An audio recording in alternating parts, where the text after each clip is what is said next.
Hello boys and girls, welcome to another installment of Saturday Morning Cartoon Propaganda. We have a very special episode for you today.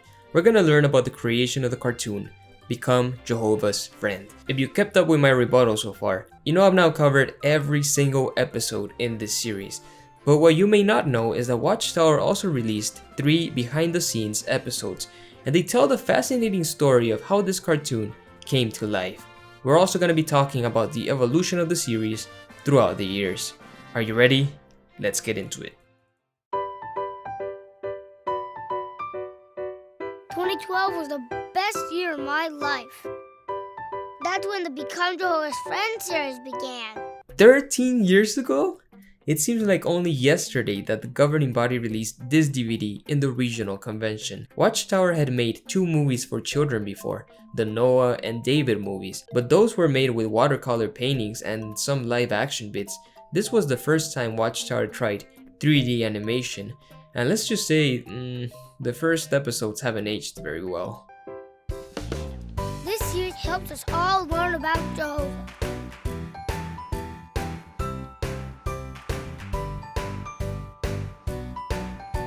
But maybe you wonder, how does it get made?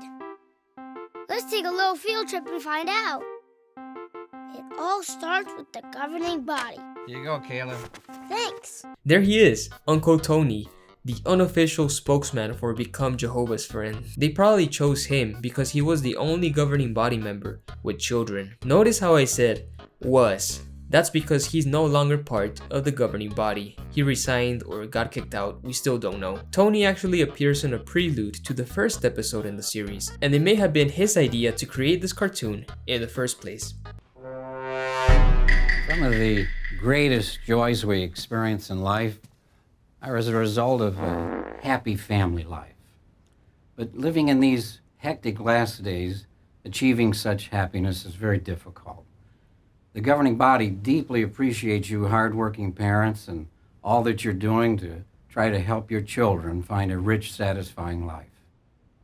As a parent, I remember the challenge we faced trying to develop love for Jehovah in the hearts of our 2 little boys. We used the tools available, the Bible, Watchtower articles, and then in 1978, how thrilled we were to receive my book of Bible stories. What a godsend this proved to be. We all remember this book, don't we? Several generations of JW kids grew up with terrifying images of the flood and babies about to be cut in half and men bleeding to death. A true gift from Jehovah. It is a fact that animated videos capture the interest of little ones and can be a powerful teaching tool. Indoctrination tool, that Hence, is. it's my privilege on behalf of the governing body to introduce to you a new animated video series entitled Become Jehovah's Friend. We love you very much, but our love for you is just a reflection of Jehovah's great love for you and your little ones. May they learn, develop, and grow to become Jehovah's friend. I love how Tony just seeps into the darkness like a Sith Lord. I'm sure Tony never imagined how many people would end up watching his beloved cartoon series, just not on the platform he would have liked. I wouldn't say I grew up with Caleb and Sophia since I was already in middle school when it released, but I did enjoy it when I was still a believer. Hell, I still enjoy it today, ironically. So let's take a look behind the scenes to see how this beloved series was made. Here you go, Caleb. Thanks. They carefully choose what lessons they want to teach us. Then they give those ideas to the animation team at Bethel. They talk about it, then they make a story. Now it's ready to record. Caleb! Time for dinner. Wait, that's Caleb's mom? She looks like a Karen even in real life. Can we see the dad, please? After that, the artists make the story into pictures. They draw houses and chairs, airplanes and bikes, and 3D people. The team puts the pictures together to make a movie. Something's missing. Oh yeah, color. That's better. I still can't believe the animators don't earn a single penny for their work. Unbelievable. So this is Caleb's base model. It's from episode 4, which is a massive improvement from the first 2 episodes, where everyone looks kind of cursed. The pilot episode hasn't aged very well. The textures look flat, the lighting is off, and the animation is quite janky. But you gotta take into account it was their first animation, so I can't be too harsh.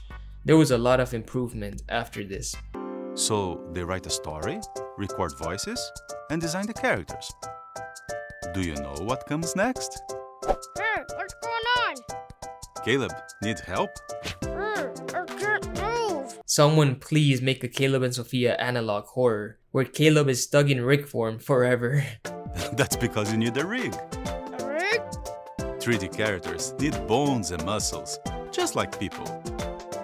These bones, along with hundreds of controls, are called a rig. Whoa! Whoa! Could you please stop doing that? I don't know if I told you this, but I studied 3D animation for 2 years in high school, and let me tell you, rigging is a pain in the ass. One tiny mistake and your limbs go flying off in random directions. That's why in so many beginner animations, you'll see like the arms twisting upon themselves, because rigging is quite difficult to master. And don't even get me started on animating the mouths. Ugh, still gives me flashbacks. Want to test out that rig? Whoa! How better? Now I am. Now it's animation time. Animators make 3D people come to life. First, they study people. Then they can make 3D people do the same thing. Imagine someone asks you, hey, so what did you do in Bethel? And your answer is, oh, I was riding a bicycle. Pretty cool. It beats working in the laundry department for sure, cleaning all those sticky pillow sheets. Hey, what happened? Looks like we're missing something. What? We need lights. That way everyone can see us. Can someone please turn on the lights? Thanks. Whoa! Much better. See all these pieces flying around? Somebody has to put them together. That's pretty cool. That fourth wall breaking ostrich still haunts my dreams. Hey, why is it so quiet? They need to make the sound effects. Sometimes they get to play with toys. Then they write music. Including new songs, like Pray Anytime. Look at all these kids. Kids around the world record songs in over 100 languages. Mon chéri, je vais te préparer un bon petit sandwich, d'accord? Hieno auto. Hey, why do we sound funny? Hey, Caleb can finally speak with Chinese people. Wow, I can talk to Chinese people. Jehovah loves children. Well, maybe he should start protecting them then. Thank you, Jehovah, for the video. 谢谢耶和华.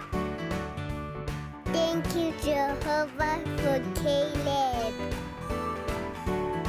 I want to be Jehovah's friend too, just like them. Do you? No thanks, Caleb. I think I'm done with Desert Storm Gods. Thank you though. What a blessing.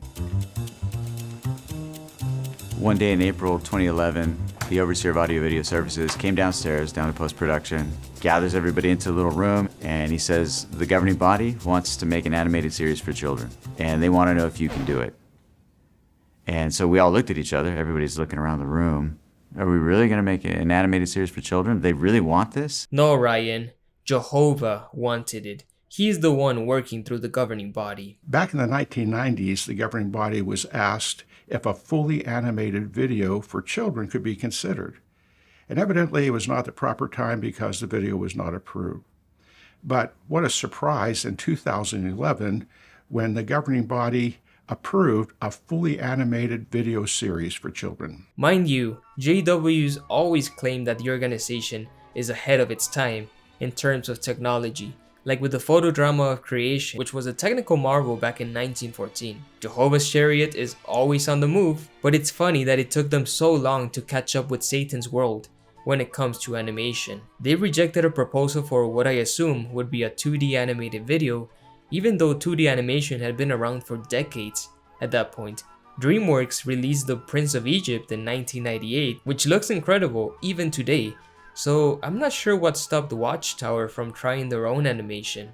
It also took them forever to delve into 3D animation because the first Caleb episode was released in 2012, 17 years after the first Toy Story film, and it looks somehow worse. I'm just saying, for an organization that is supposed to be backed by the sovereign of the universe, you would expect them to be pulling off some unprecedented technical feats, but somehow they're always behind in production value. I guess this religion really did peak back in 1914.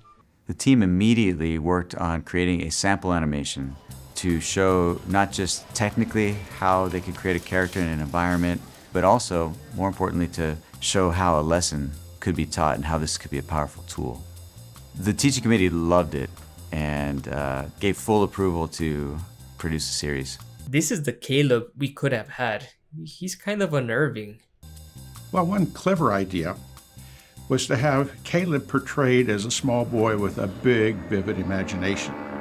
The intro with the stunt plane was significant, I think, because it showed that the governing body was sending a message to children everywhere, saying that this is for you. Duh. But also said to them, this character, he's just like you. He's got an imagination, likes to play, and also, just like you, he wants to Strangle the infidels.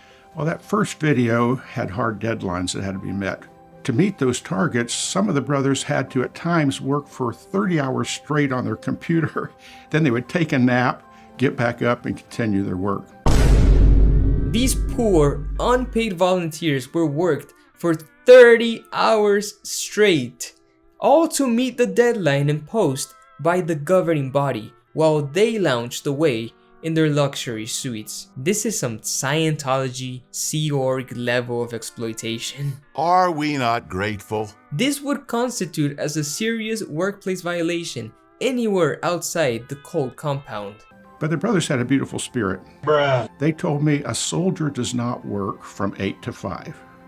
He does whatever the cause demands. Satan's at war with our children. We'll do whatever it takes to combat the devil.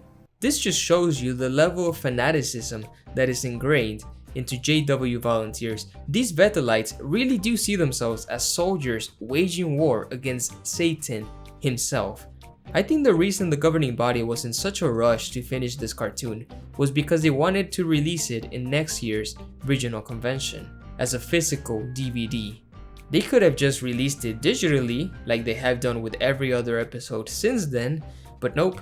They just had to put on a good show. They had to work these volunteers to the bone and waste millions of dollars distributing physical copies of this cartoon, which has aged incredibly poorly. And just look at the cover. It says special edition, but they only ever released this once, so I'm not sure what's so special about it. Is there also like a director cut somewhere? Also, I love how Toni Morris has been immortalized in the back cover of the DVD. He may have been erased from the governing body, but he will never be erased from our hearts. The governing body completely shaped the teaching, the tone of this series, as you would expect. One example was in the lesson on obedience, where Caleb leaves his toys out and doesn't listen to his mom. An initial idea by the team was somebody slips on a toy, knocks over a candle, curtains catch on fire, boom, house burns to the ground. So that went to the governing body and they reviewed it and they said, well, that's pretty scary. Try a different idea. That's a bit much. We didn't want to do anything that needlessly frightened the children. So we try to look at it from the parent's perspective and some things we would not approve. You have got to be shitting me. This coming from the same religion that released my book of Bible stories, and after the creation of this cartoon, went on to release a dozen Bible movies packed with violence and death.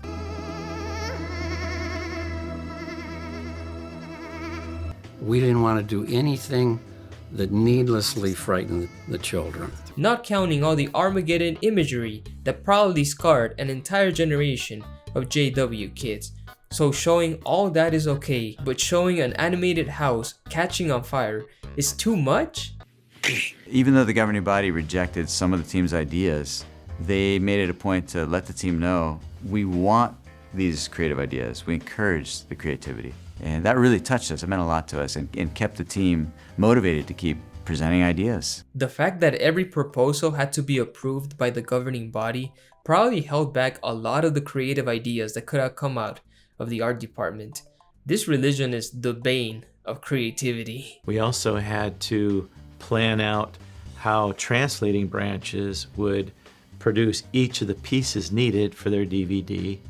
As each branch had finished their DVD, we put a copy of it on our wall to track the progress. To our surprise, the wall started to fill up with discs, and they spilled over to the next wall, and that was so encouraging for our team to see the progress.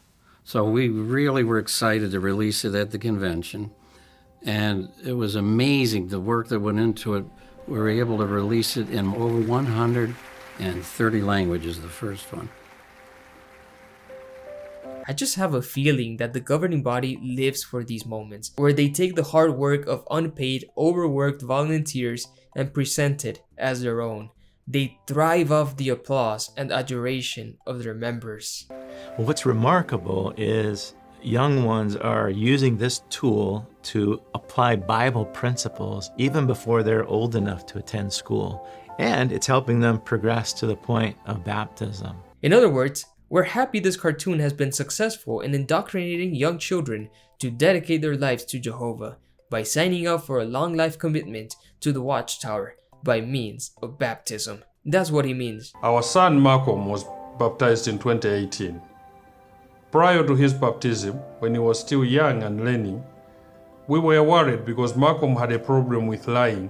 I noticed that the big green slimy things kept on growing bigger and bigger as Caleb kept lying. Seeing them, I had the picture of them stuck in my head. So every time I ever wanted to or felt like lying, I would imagine them behind me growing bigger and bigger as well. And that helped me quite a lot.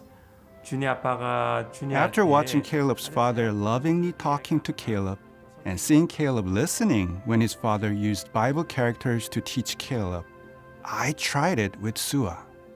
Sua was receptive to this method and listened well to what we wanted to teach her. This made me realize how effective the videos are. We are very grateful.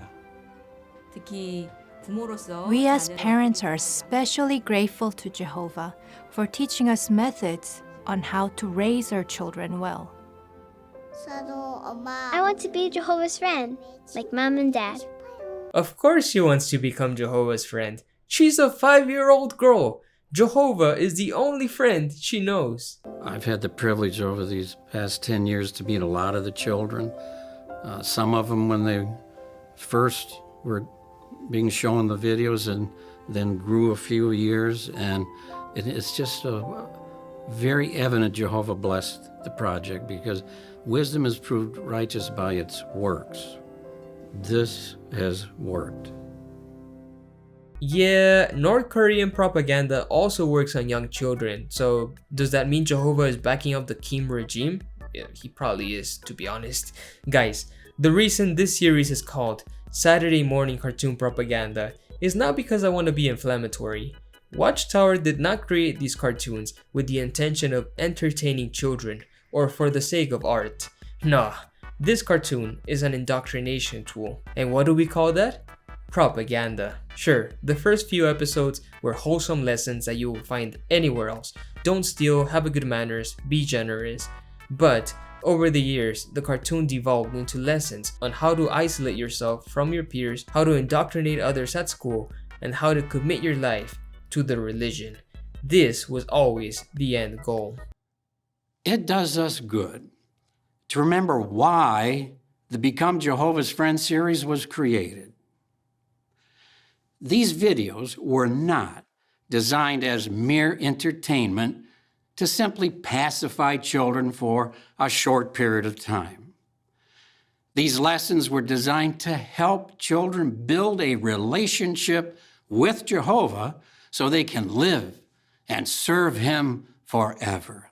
There you go, took the words right out of my mouth. Lifelong servitude to Jehovah, aka the Watchtower organization. Clear as day. Jehovah loves children. How do you think Jehovah feels, knowing that a young child can come to know him through this animated series and grow up to become his dedicated servant. His servants? I thought Jehovah wanted us to become his friends. You should have named the series Become Jehovah's Servant. That would have been much more fitting. Okay, let's talk about the development of the art styles in Become Jehovah's Friends, because the production quality has improved a lot since that first episode. As I mentioned, right after the pilot episode, the artists of Bethel updated all the character models. This style stuck around for quite a while. The character models remained mostly the same, and then they had like a major style update in episode 47.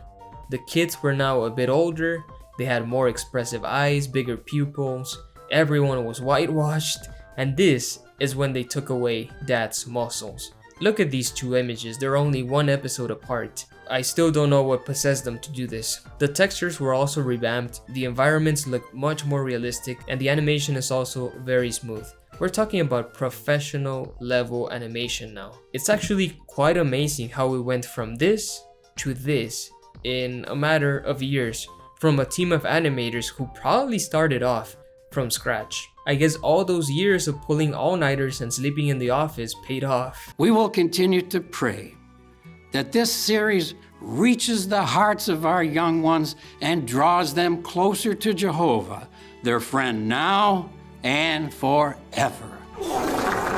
Oh, Tony, I don't think you have the faintest idea of what you unleashed with this cartoon series. Not to toot my own horn, guys, but these cartoon rebuttals have been the most successful videos I've had on the channel, which means potentially millions of people have been introduced to the Jehovah's Witnesses through these cartoons. And I think that's wonderful, because if I was an outsider curious about the religion and then I stumbled upon these videos where Caleb is always suffering and where the kids are experiencing religious trauma, I would probably be put off from the religion. So thank you, Tony. Thank you for creating this series. It has potentially kept millions of people from joining this religion, and it has also given us a lot of memes. So guys, let me know in the comments below, how were you introduced to the Become Jehovah's Friends series? Did you watch it as a Jehovah's Witness, or did it pop up in your YouTube homepage? Which is your favorite Caleb and Sophia episode? Let me know in the comments below. If you appreciate my work, please head on over to Patreon or become a YouTube channel member. It's only $1 a month and you get early access to all my videos. This work would not be possible without your financial support, so thank you so much. Take it easy, guys, have a wonderful day, and stay away from the tower.